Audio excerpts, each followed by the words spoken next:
And we are back for the final home stretch CFL Free Agent Frenzy 2023 here on the Canadian Football Countdown. We've been live for 7 hours and counting here. We're wrapping it up around 8. CFL Free Agency officially opened at noon Eastern time today, about 5 hours ago. A lot of news has come in. We've had a lot of special guests come in and out throughout the afternoon to tell us about everything going on with the teams they cover. And now we're back for the final home stretch. Ryan Coop, Michael Garrell, Trey Colback, the three of us here to close things out here. And we're going to take a look at let's wrap things up. Let's do a wrap up for day one. CFL free agency does not end today, so surely players left on the board, teams that maybe haven't made a ton of moves yet, there's plenty of time for them to still do so before the season kicks off there. But we're going to have to wait to see how the rest of that plays out. But let's talk winners and losers based on what we've seen from day one. For each of you, who is the number one? Which team made the best moves from what we've seen here today? Let's go to you here first, Mike. I am so glad you went to me first because you had this like a Major League Baseball pitcher giving me a fastball right down the middle to hit for a grand slam. That answers the Saskatchewan Roughriders is a big winner today. And so the Riders picking up Trevor Harris, a couple of other receivers today, pitching that offensive line. Pretty good for a winner on day one of free agency. I like Trevor Harris. Now we understand why Trevor Harris wanted out of Montreal. If he knew what we found out today, pretty good for me. I believe they're returning most of their running backs too from last year. Jamal Morrow and Frankie Hickson. Sorry, I'm having trouble reading that. Frankie Hickson. Pretty good. They fixed their offensive line. Still a little bit of a ways to go. I actually love their D line on paper as well. Even though it only shows right now a couple of guys. But again, Saskatchewan upgraded where they needed to upgrade. And again, I really see a massive turnaround here. They could win 2 or 3 more games than they did last year. And if they do that, that's good enough to get them in the playoffs. Yeah, the Riders are a team that needed to come out today and improve the offensive line the most. And, Peter Godber and Philip Blake are 2 good additions to that crew there. I want to see, if they're going to make additional moves because they did let a lot of guys go through free agency, did rotate through a lot of guys here as well. But I do like those additions there. There weren't a ton of options available at quarterback for the Riders. So Trevor Harris is, I think, the best of the ones available to them. Getting Jake Wieneke in, that could be a receiver that, Jake Wieneke, Sean Bain, Jawan Breskison. I think their receiving core takes a step back from the likes of Shaq Evans, Kyron Moore, Duke Williams, etc. a little bit. But I think if those guys were on the way out, these are still decent pieces there that they've added as well. What do you think here, Trey, on what the Riders have done today? Would you consider them a winner of free agency as well? If I'm going to go with Mike's baseball reference, I consider what Saskatchewan did maybe a single. Like, geez, man, you want to call that a grand slam? Well, Trevor Harris is a grand slam walk-off? No, man. I don't think there is a real clear winner today. I think a lot of moves have been made over the last month. If we want to look at that way, there's I call Hamilton the winner over the last month from locking up the best quarterback that was available this offseason. Saskatchewan, I guess, got the next best one in Trevor Harris, but I wouldn't call it a grand slam. Man, I don't know if I had to. Lawler coming to Winnipeg's pretty big and being able to fit him under salary cap. There's a lot of mini winners. I don't know if I can honestly say there's one big winner today, but the big loser, I really appreciate that our last guest was a Montreal guy. That's a good way to wrap it up. But I have to say Montreal is just the big losers, man, for how everything's going. And it's sad to see.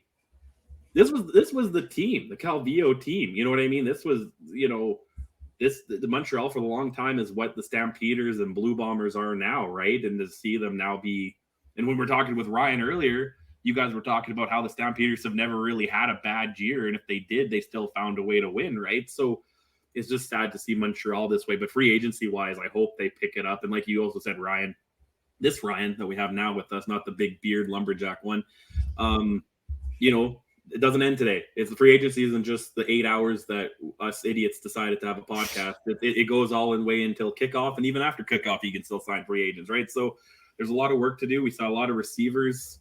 I kept seeing on Twitter that I guess Walters was talking a lot to Bailey.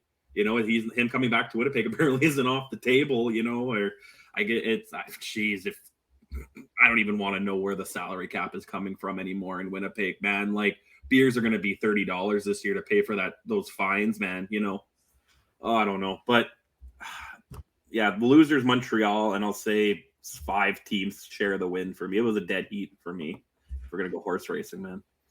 You mentioned that it's interesting. The Bombers are a team that only has 2 new moves as of today, and one of them being one of the biggest, Kenny Lawler, with that that huge addition at wide receiver. They did bring in Jacob Janke on I think a couple weeks ago at the linebacker position there, also as a move. But for the Bombers, for the most part, bringing back pieces they already had. The Argos, a team much the same, that has re-signed a lot of their pieces from their run to the Grey Cup last season, but they did add in some key additions in Darius Siracco, Florian Arimilade, Jordan Williams. Focusing on the offensive line, the defense there for the Argos. You said Montreal's the loser of the day. Obviously, being taken over by the CFL is a big question mark for them going forward. Given all the concerns we had going in, I think they actually did an all right job today. I think bringing in Justin Lawrence on the O-line, Greg Ellingson at wide receiver, they made the most of what they was left basically at the quarterback position. I think the Alouettes actually did an all right job given all of the question marks around, given what they had coming into today. For me, the big winner has to be the Hamilton Tiger Cats, James Butler, Duke Williams, Joel Figueroa, all of these great defensive linemen, Jameer Thurman.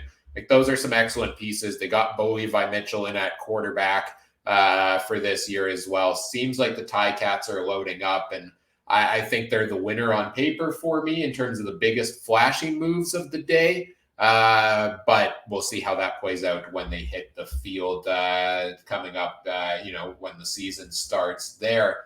Edmonton, I like what they did at wide receiver. Think they need to do a little bit more on the offensive line there. Mike, who's your loser for the day? Which team do you wish you would have seen more from here? It's hard for me to define loser right now, but I would suggest if you're looking at day one, it's a tie right now between the Stampeders, I guess, and the Hamilton Tiger Cats, who I don't know if their PR staff is sleeping a little bit, but I've only seen one confirmed signing. Well, the Ticats have brought in all of these major pieces here, Mike. No, but I'm saying today. If you're saying on day one, because Bo Levi Mitchell, was before, right? Bo was before, but James, all the rest of these players are all players that have been signed today. They may not have been officially announced yet. Yeah, none of them have been officially announced. So I'm saying in general what has been officially announced. Okay, yeah, maybe, yeah, no, I'm just going by what's been announced, and I'm only looking, and there's only been one announced so far. So, I mean, I understand that Hamilton has what's coming. But again, as of right now, like on their actual roster, for me now, granted that's probably going to change in the next few days. But one thing, if I could add, would be I'm a little bit surprised that Rasheed Bailey hasn't signed yet. To my knowledge, I'm looking up here as we're talking. It's kind of been quiet on that front, which I find a little bit interesting. Yeah, I wonder if the talks with Winnipeg, like, are they trying everything to do to keep him here? You know what I mean? If it's true that he's talking to Walters late last night, is he trying everything to do because he wants to stay here, but it's just the money's not there, you know?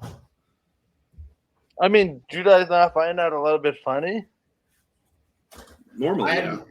To me, I see the thing I see at wide receiver is all the biggest names have been taken off the board. You know, teams were looking to make that big splash. Maybe they're comparing some of these other pieces to what they have under contract right now and thinking, I need to focus on one of these other spots, like shoring up the O-line, you know, some spots on the defense there. So it's not too shocking to me to see a name like that not sign on day one. You know, he wants to explore his options, and maybe teams need some time to settle based on other moves they've been making all day long. Or maybe we're just waiting for them to, you know, come into the CFL offices, the transactions on the board there. If I were to give a loser free agency for today, I don't know. Would the BC Lions be considered a team we could talk about there? I mean, they haven't done much. They lost Nathan Rourke to to the NFL. They lost Brian Burnham to retirement. James Butler to free agency, going over to Hamilton. Joel Figueroa, Peter Godber, two mainstays on their O-line. Obam Gwacham, a free agent on the D-line. They had to trade Jordan Williams away because he wanted to go closer to home. Haven't, you know, found a guy to come in and fill for him there. And a couple pieces going out at defensive back there as well. They really haven't brought much in. Sure, they get a backup QB in Dom Davis. You know, Tavian Feaster could be a potential running back player for them there. Justin McInnes, I'd probably say the biggest moves. Justin McInnes, a Canadian wide receiver, but they've already got Javon Catoy, so I don't think he's a massive upgrade there. Michael Couture and Chris Schluger on the offensive line, potentially the biggest moves there. I think the Lions are a team that's lost more than they've gained so far in free agency, and in a very tight West division. You know, I think they need to bring more pieces in to help set Vernon Adams Jr. up for success. What do you think on the Lions and what they've done today, Trey? I'm content with what they've done. You know, okay. I don't think they've, you know, again, it's tough to look at today because how many little things have we heard over the last week or two, but I think they're going to be okay. Again, this is a team I would have had faith because we, you know, if not Dominic Davis, if the VA was the guy going into the West Finals last year, I think BC's game would have been. I mean, Rourke gives them a better chance, but I mean, I think the BC still had a chance in that game. I think VA is the guy there. I think they've given him a whole other year of, you know, training camp and everything, not coming in halfway through the season and playing to replace the guy who's, you know, the second coming of Canadian Jesus in the CFL, you know what I mean, kind of thing. Like, if you want to get more on Bible talk from Ryan earlier, but I'm okay with them. I knew, and like I think I said earlier too, is Rourke leaving might be that blessing in disguise because otherwise you'd have to sign him $500,000 plus to keep him. At VA, you're getting a guy for probably half that, if not, you know, less. And it, you know, yeah, you lost your running back, yeah, you lost a receiver, but they still have pretty decent receiving core, right? You know, I just was looking at it earlier. Rhymes, Hatcher, Whitehead, Catoy, McInnes. Now, like, that's still a pretty scary lineup there, and you know, their running backs. You know, that's a CFL. When there's a position open, how many Americans are going to come? Like, they're going to have, each team's going to have at least 30 Americans come up that we've never heard of before. 30 Dalton Schoens, you know, 30 guys. You know, how many guys in the junior football league like Andrew Harris, you know, might come into training camp this year? How many guys get cut in September from the NFL and come up? How many guys, you know, get cut from the USFL and XFL and say, oh, maybe I should go back to Canada? You know, there's a lot of things. So I'm not too worried about BC. Another team we haven't really checked in or chatted about in a while is the Ottawa Red Blacks. So I want to take a look at them. And can I ask you guys something? I might have misheard, but did Ryan from the Horsemen, did he say he didn't think they did a lot? I thought I heard him. Ryan, the other Ryan said, I thought he said Ottawa didn't do that much when I was listening earlier. I mean, Ottawa hasn't been super active. The big one being Shaq Evans being brought in at wide receiver is probably one of their biggest moves of the day. You know, Drew Desjardins, that was a week or two ago. If you want to lump that in here, that's huge. I mean, that's a huge addition for the O-line. Taron Vaughn some a good piece to add there. I do like what they've done on defense. I'll say that Cariel Brooks, great addition at defensive back. Can't believe the Ticats let him go after last season.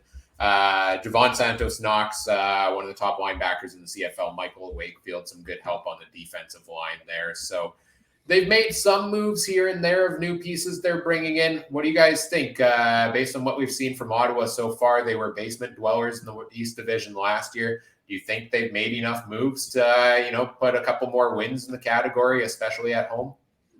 Yep. Yep. I don't know how much else to say. Yep. Yeah. I see them battling for playoffs and home field advantage, and that so beloved home field advantage. Ottawa will be fighting for it this fall. Mike? Yeah, I'm sorry, I'm just trying to look up anything on Rasheed Bailey here as we're talking. It's quiet, which I actually wonder if he's talking to Winnipeg still, and really won't let that door close until the very last minute. But anyway, getting back to Ottawa, I cannot see how Ottawa is going to be better than Toronto and Hamilton this year. Granted, I hope their quarterbacks stay healthy, but to me, there's an awful lot of questions, especially on the defensive end after Anton Pernod retired.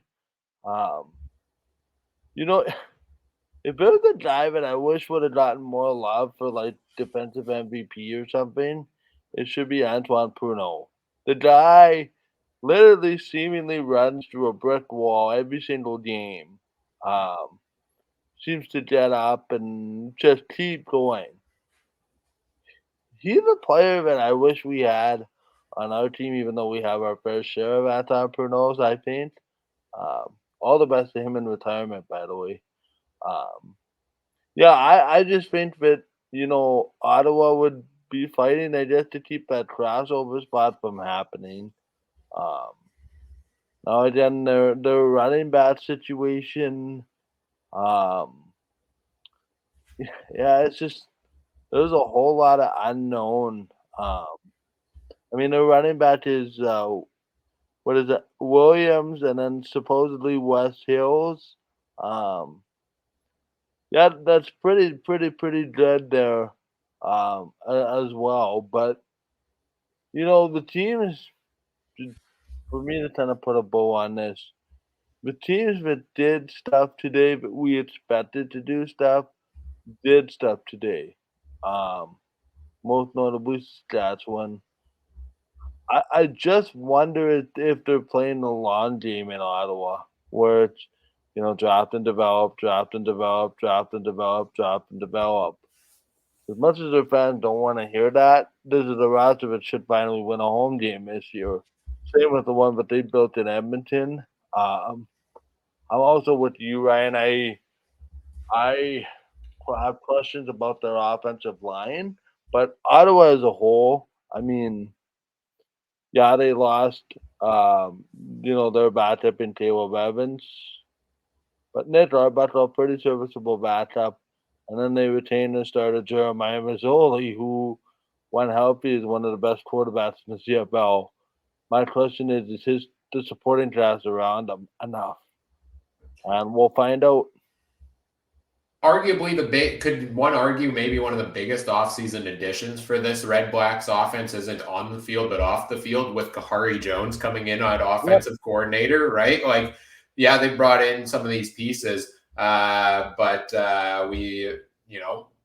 he could have a whole new offensive game plan that takes a look at it, like a guy like Jackson Bennett, who's never fully been utilized by the Ticats or the Red Blacks in the run game, and potentially utilize him more effectively to improve things for the team there. Trey, you're our resident betting expert here on the podcast. Any fun made-up prop bets you want to throw out for us here, I guess, in the final half hour? Or I know you've been hard at work. We're still a couple months away from the season, but you got some fun set up for us for our betting content this coming year. Yeah, I don't have any props off the top of my head. I'm looking foolish. I had a couple dollars left in my in my account a few weeks ago, and I put a Grey Cup futures bet on the Montreal Alouettes just for fun. No. And that one, if they win, I deserve triple odds. But I had an idea for our upcoming this season. And Mike, you need to send your picks in this year, man. We got to get you in there. I'm sure Adam will like to have another person that he can lose to this year. But like a true bettor, sometimes you're really sure about a pick. You know what I mean? And you want to quadruple down on it. So I'm going to introduce our Moneyball picks or mega picks. So I'm thinking each guy or each contestant should have a year. What did I say? A 10 times 1, 2 5s, and maybe like 4 2s. So if you win, you do your 10 times, you get 10 wins, as if it was like a real bet. If you're really confident, instead of putting $10 down, you're gonna put 100. But if you lose, you get 10 losses into the loss column. And I think it should make things a little bit more interesting, especially if some of us hold on to those near the end of the year. Maybe we're not so far out of the championship as it might look. I like it. I like it. I like chaos. Big fan of Mario Party myself. I feel like this makes it a little bit more Mario Party. You throw the randomness into there a little bit, but you also throw some strategy into there. I don't know Mario Party as much, but I know Mario Kart. It's like you get that bullet near the end and it just shoots you right to the front and a blue shell and you're just perfect. And, maybe if Adam saved it, he could have beaten us because he had a pretty hot playoffs last year, right? So if he saved some of his mega picks, he might have been near the end. And like I said, we got to get Mike in on it. I know Mike's a degenerate gambler. He just doesn't talk about it enough, I see him around the rink. He's always taking bets taking bets on the hockey game. And he's the bookie at the Iceplex. Yeah. Everyone says, "Where's Mike? I need to make a bet." I'm a little bit wired. The playoffs start tonight, so why not? Oh yeah. Yeah, may have not been the best idea scheduling an 8-hour show right before that, but you're powering through, Mike, as you always do here. Well, we got half an hour left in the show to wrap things up here. I got a question for you guys. I got a football question, just for fun. Was that a hold on Sunday? Was that a defensive hold? What do you guys think? In the Super Bowl, obviously. Yeah, in the Super Bowl. We're going to go a little Super Bowl here. Was that a defensive hold? I'm going to say yes, because the defender himself came out in interviews after the game and said, yeah, I held him. I deserved a penalty. Like, I saw you guys, dad duty. I didn't get a chance to, catch the end of the game there with the Super Bowl, but I saw you guys arguing about this. When the player comes out himself and says, yeah, I held him, like there's not, that's the end of the conversation. Why are we debating this? Oh my goodness. I give it to him. He owned it. He owned it. And I also felt for the Bengals was it a Bengals player who hit Mahomes late a few weeks ago that got them in the loss? I give them credit, but if that call was getting let go all game, and then you throw it there, and I benefited. I bet KC. I'm not going to complain about it, but I was like, ooh, man, you throw that there. Eesh. And it just, because that's illegal. For the CFL fans, defensive holdings, illegal contact, right? That's just the word change for you don't know. Same kind of penalty. That's brutal, man. Could you imagine that? And my only problem is with the player coming out and saying that he's being too honest. And that is not well taken in his dressing room. No. But did you see today though that Juju Smith-Schuster, whatever, he had a Valentine's Day card and he put the picture of that guy and said, "I'll hold on to you forever" or something. Oh no! And then AJ Brown from the Eagles was like, "What are you doing, man? Like, that's awful, man. Like he already said the NFL, man." But quit kind of fun thing, guys. But I was kind of thinking about here as we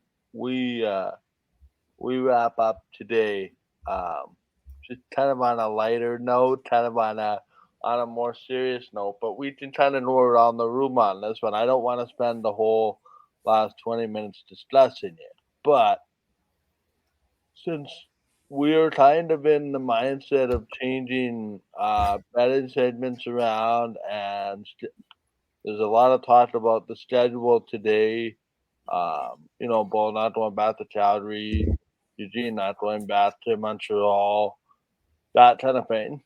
Got me thinking, and maybe we can get a little bit of audience engagement on this one. But if you were CFL commissioner for one day and to change one rule without the consent of the Players Association or the governors, and you could make one move that said it's unilateral, you can make that decision anytime. Ryan, Trey, you have the power to change one thing about the CFL that doesn't need the consent of the PA and the owners. What is it? I'll go first with the joke answer, and then Trey can weigh in, and then I'll think of an actual answer. I think dogs should be allowed on the field. Have you guys seen Airbud? He's quite the effective football player. I think a team could really use a guy like that out there on the field. So if I were commissioner, Airbud 2.0. We want to talk CFL 2.0, Airbud 2.0. Here we go. That's my joke answer there. Trey, do you have an actual answer of what you'd want to change? Mike, I hate you because I got two, and now I'm trying to pick which one. Just give us them both.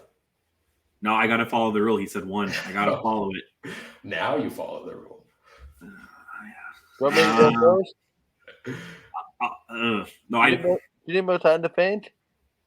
Yeah, you go first, Mike.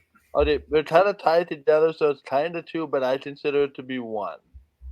A balanced schedule which leads to one division. See, my two are both schedule related, and one was what you just said. I agree with that's my second one, that I really want a balanced schedule in one division. But I also will die on the hill the CFL should move up a little bit, their schedule. And I'm debating what would be more beneficial. I guess since you said that one, Mike, I'll go with the schedule. Make kickoff May. You know what I mean? Like that, whatever that 30 days ahead is that is in the CBA, I would just say, screw you guys. We're doing 31 days right now earlier. Grey Cup could be late November, October. To me, guys, that makes the most sense because when you're in Winnipeg, let's just say the Grey Cup hypothetically is 31 days earlier, you're looking at a Grey Cup that's probably the weekend of the West semifinal, maybe a little bit earlier than that. To me, you're in much more comfortable conditions for getting people out to a football game 30 days earlier on either side of this ledger. There's also the argument as well that it kind of takes away the home field element. You see BC coming to Winnipeg here in mid-November. So I kind of see both effects. I would go with that because there's a rule. The NFL has a rule. A Super Bowl has to be in a dome or a city that has like an average temperature of something in February, right? So that's why we never see a Super Bowl in Lambeau, Chicago, Seattle. Why not? Because they don't follow that rule. It's not a dome and it's too cold. No, that's the rule in the NFL. It's like, and they ignored it to have New York have it for the 50th because New York's average temperature in February was under it and they don't have a dome, but they allowed it. That's crazy. Yeah, that's why it's always in Arizona, Tampa, LA. No, I know. And I get that. Because what my point is to this is because I understand we have the history of like the Ice Bowl and the Fog Bowl. I get that part, but it's 2023. I would rather see a final where we have Zach Caleros and Nathan Rourke, or pick your two quarterbacks, Bo, throw for 370 yards, spectacular touchdowns, unreal catches, because we're playing end of October where it's still decently weathered out. You can air it out. It doesn't. I feel like the game in November changes so drastically to the game in June, and that just. I feel like I want the finals to be the football we've watched for 20 weeks. You know what I mean? And even 22 weeks to count the playoffs, right? So that's why I'm moving up. But then I get we need the cold game because how is it? To be honest, that's kind of why I was enamored by this year's Super Bowl more than anything. Was because it was inside and it was a controlled environment for both teams. The turf sucked though, but other than that, yeah. I think my big thing I would change if I was commissioner for a day, if I'm going to answer, actually here, And it's an interesting question because, if I'm the commissioner, well, I'm trying to do things in best interest of the league teams, but I'm going to go more towards, maybe I'll be the CFLPA president here pushing for this. I want to see fully guaranteed contracts in the CFL like we see in other leagues. I want to see a guy. I don't want to see a guy like Ante Milanovic-Litre signed 1 month and then released to the next because they've just changed their mind on something like that. I don't want to sit here and do an 8-hour show, on February 14th, and then by the time we get to the opening day of the season, half these signings we've talked about don't matter anymore because the team's over the cap and now they're trying to get back underneath it and they're cutting guys in training camp based on that, right? I'd like to see some consequences for the actions for a team. You got to be specific with where you spend your money and you got to get it done. I would also love to see an increased salary cap so that we can keep paying these guys, increasing amounts and make it a competitive league in that category. So that's kind of where I'm at, where I'm focused on there. And then the jersey sale aspect of it too, right? I want to be able to, and I think we're trending in that direction, go out, get a name on the back of the jersey, and truly believe that guy's going to be here for a long time. Would you guys be open to, I'm not saying get rid of the soft cap, but lax the rules even more on it so a team could, like baseball, you know what I mean? In basketball, there's these soft teams that can and will go over and it doesn't really, I don't think it affects anything because you look at baseball, there's a different team winning every year. You don't need to be the $400 million Dodgers, right?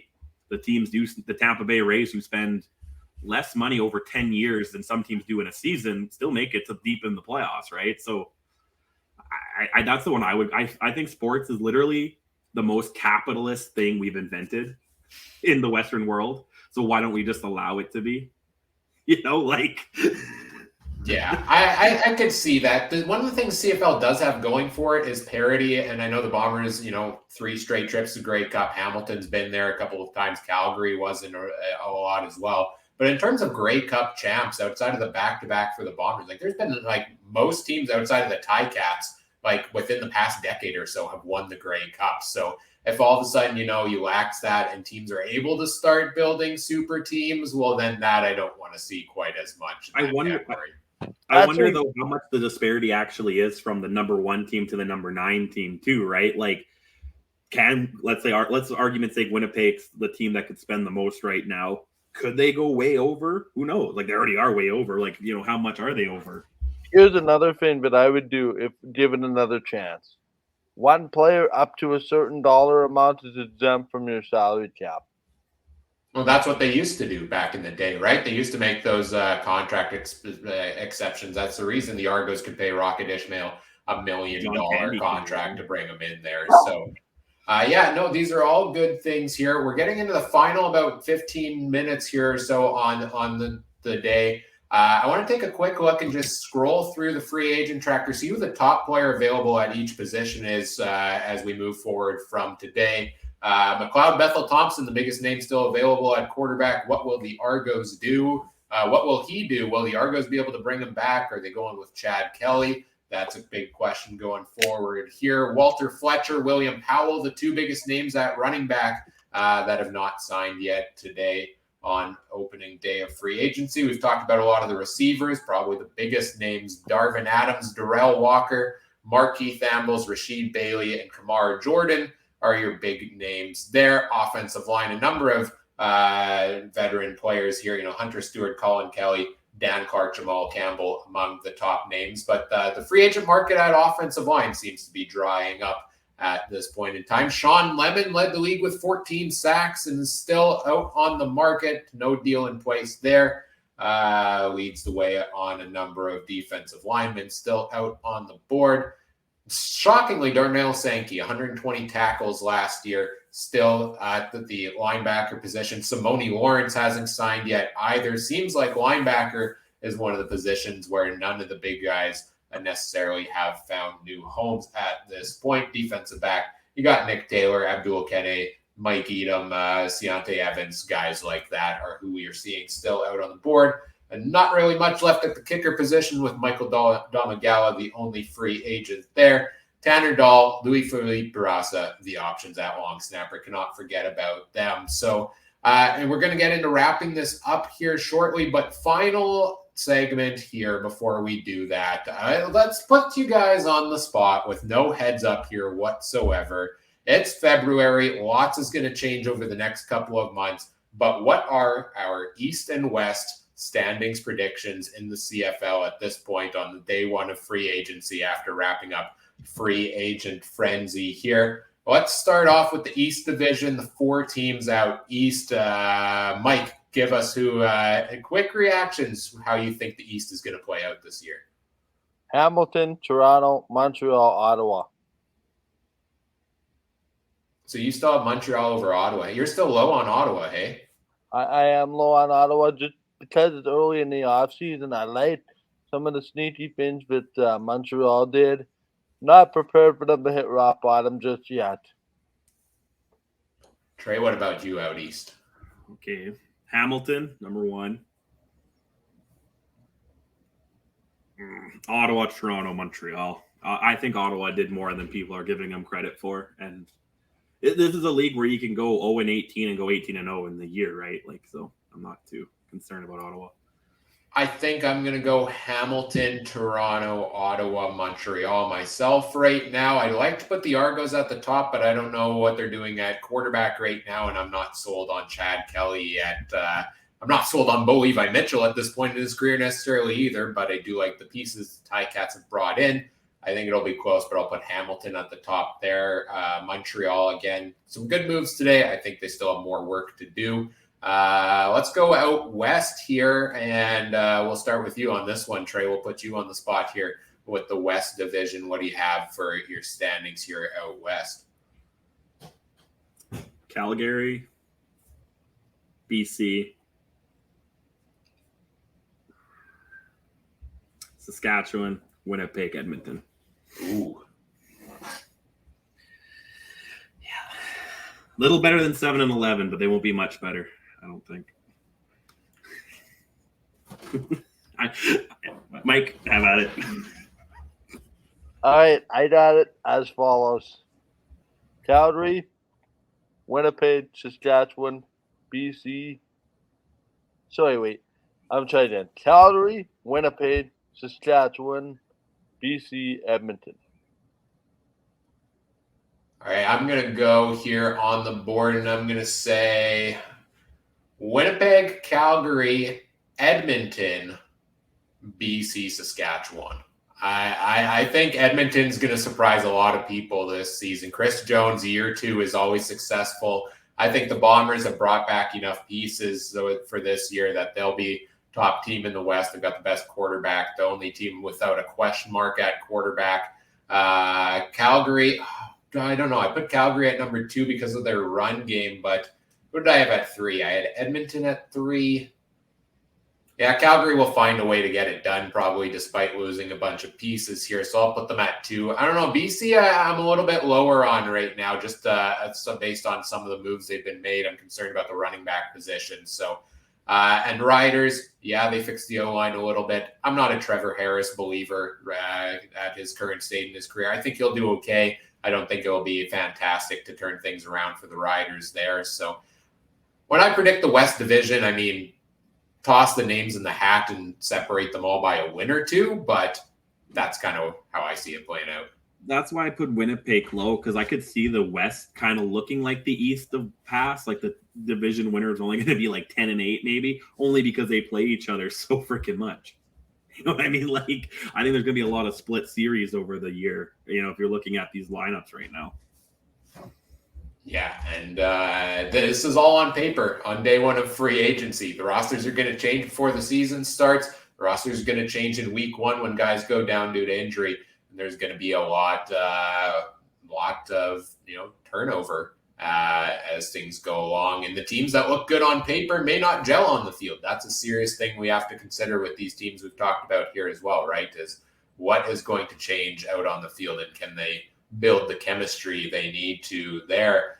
We've got 10 minutes left in the show here until we hit the 8-hour mark. Anybody got any other fun topics to discuss about the CFL before we wrap things up? The big surprise for me is the Montreal ownership situation. The more I think about this, I personally believe it was a poorly timed announcement. They made this on the day of free agency. I hate to be critical of the CFL, but there had to be a better way to do this. Uh, Probably long before free agency. Uh, it's very disappointing for me. Um, and my heart goes out to Cliffy. He seems so defeated. Seemed like they had so much momentum from the previous, ownership group, but now seems to be like one big giant step back, which is unfortunate.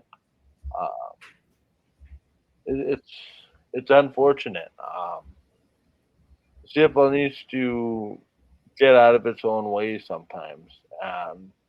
One interesting note to watch is I'm curious why it's taking so long to announce a U.S. TV deal. Um, Genius Sports is still working on it, supposedly. no, I know.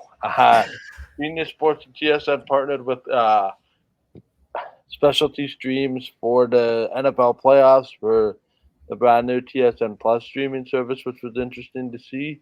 Um, I wonder if any of that stuff is maybe coming to the CFL. Um, yeah, I'm just wondering what the holdup is with the uh, with the CFL US TV deal. Something we were told that the Grey Cup was close. Maybe in the next few weeks we'll get some clarity on it. I'm curious. My hunch is that it'll be partially linear television along with partially streaming. Um, it'll be curious, and I'm wondering also too as a third thing just on my way out. Curious how the XFL does on next weekend. They tip off on Saturday. I'm really curious about the product. Um, and then something else that really, really excites me, and I don't know if you guys have talked about this on previous shows or not, because I haven't been here the last little while, for which I take responsibility.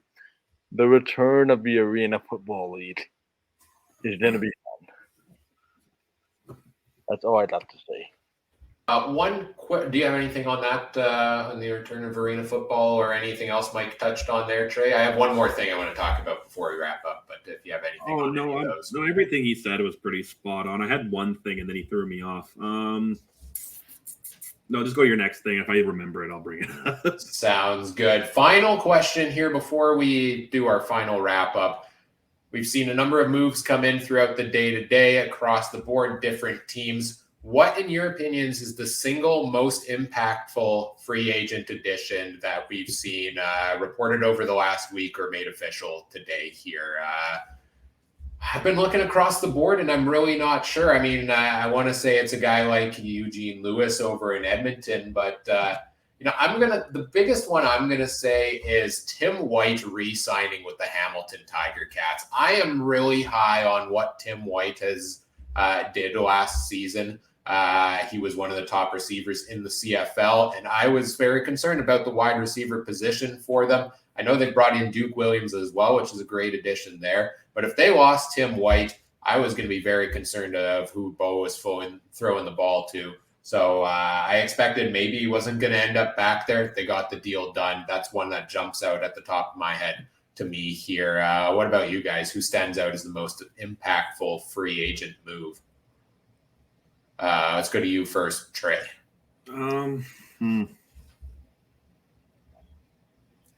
You said impactful, so you know what? I'm going to go from a negative impact way. Cody Fajardo in Montreal. I don't think it's going to be good there, with Moss again and everything. I think it was more. I'm not saying he didn't have an O-line. He didn't get the 100% fair shake over the last few years in Regina, but I think there's more. And I talked up Cody all off season prior to last season, but he just disappointed me. And I think there's more than just the O-line wrong with his game. So I'll go negative impact on Fajardo. Mike? I like what Edmonton did today. Had some money to spend, brought in Eugene Lewis. My question is, who's going to play quarterback?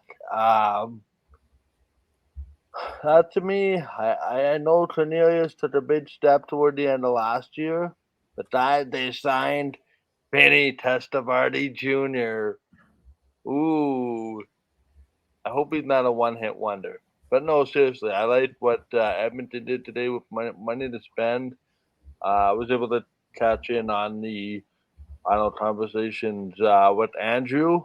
Um, but no, I liked what Edmonton did today with Eugene Lewis. They had some money to spend.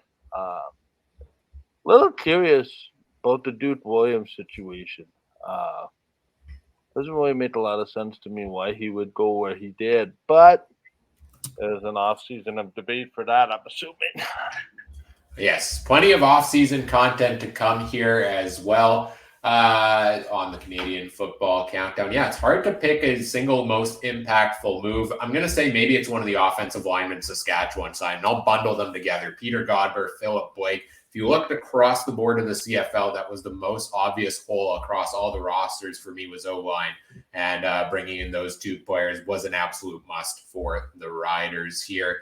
Any final thoughts on Free Agent Frenzy, or should I do the usual wrap-up spiel? I've been here too long, man. Let's wrap it up. Yes, let's do it. I agree.